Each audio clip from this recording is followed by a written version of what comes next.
Earlier, I spoke with Senate Judiciary Committee member, Texas Senator Ted Cruz. We talked about a lot, including Trump's 4 indictments and his view on our national judicial system.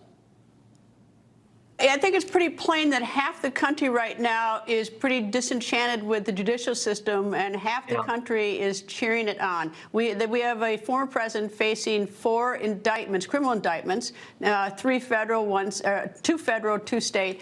What do you tell the American people as they look at this, and actually almost the world? They're watching our former president on trial.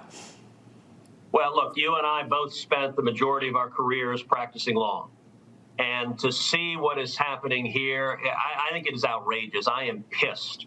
Our nation is over 2 centuries old. We've gone over 2 centuries. Until this year, we had never once had a president of the United States indicted. We'd never once had a former president of the United States indicted. We'd never once had a leading candidate for president indicted. And we've seen in the past year that happen not once, not twice, not 3 times, but 4 separate times. It started out with the rabidly partisan district attorney in New York with a ridiculous indictment.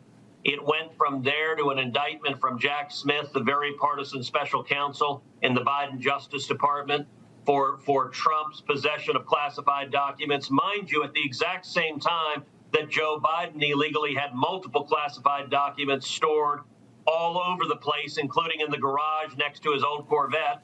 No prosecution, no consistent standard of justice there. Number 3 was Jack Smith's indictment in D.C. for the events of January 6th, another partisan indictment. And the most recent is this rogue DA in Georgia, an elected Democrat. All 4 of these indictments, I believe, are an abuse of the legal process. They are the weaponization of law enforcement, trying to attack the political opponents of the White House. And I think it is profoundly harmful to the rule of law. Well, there's a special counsel who's now been appointed, David Weiss. He was the U.S. attorney to investigate Hunter Biden by the Attorney General. Frankly, I thought a special counsel should be appointed. I think that David Weiss is the wrong one in light of the fact that he had that aborted plea deal, that is blown up all over every place.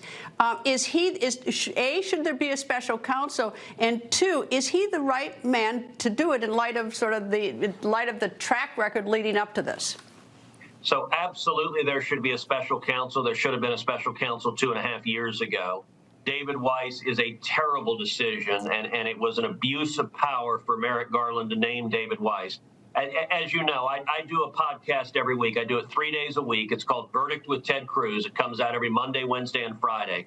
And in the podcast, Verdict with Ted Cruz, we do a deep dive into the issues of the day, into what's happening. And so we've expanded. One of the podcasts that I did just recently is entitled The Illegal Appointment of David Weiss. Under the Department of Justice rules, the Attorney General can only appoint as a special counsel someone from outside the Department of Justice. The reason is you appoint a special counsel when there's a conflict of interest, when there's a reason to believe that the Attorney General has divided political loyalties, as is the case here. And here, I don't even think it's divided. He is nakedly partisan.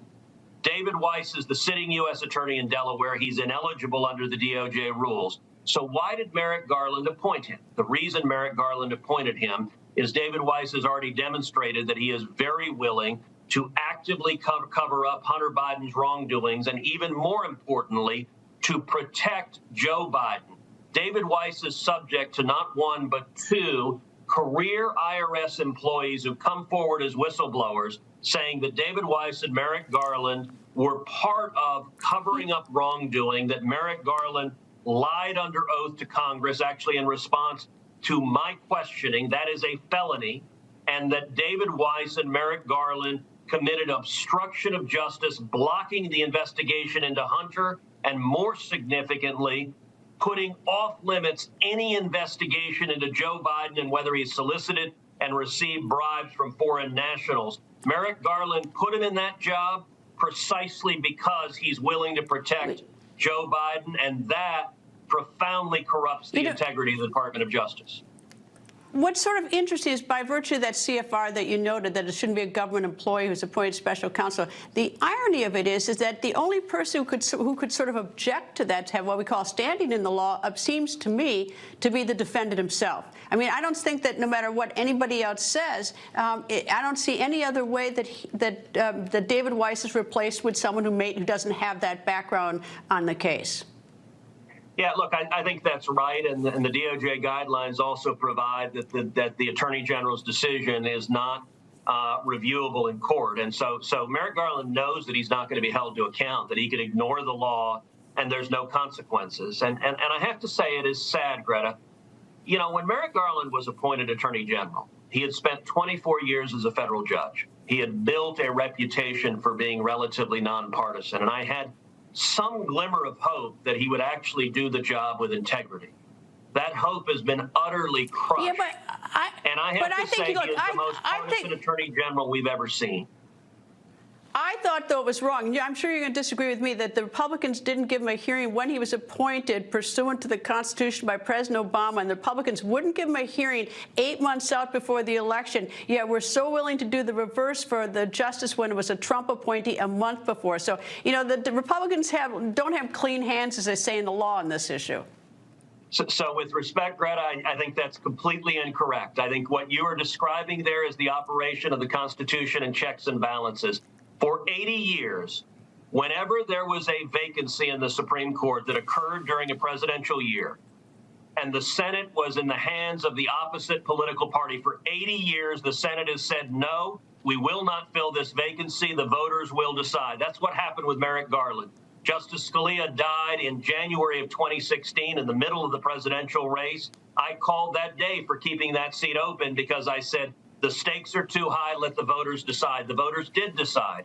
In contrast, the same precedent is there for 80 years that when there's a vacancy that occurs in a presidential year and the Senate is in the hands of the same political party as the president, that the Senate will confirm that nominee. And that has happened consistently. And there's a reason.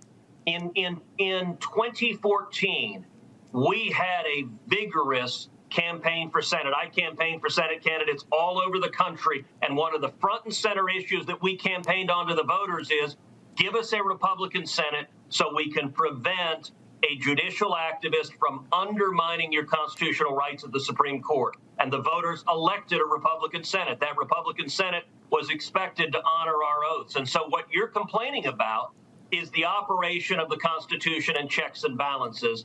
I think that's the way the Constitution is meant to operate. You know, I respectfully look at it differently, but I get your point.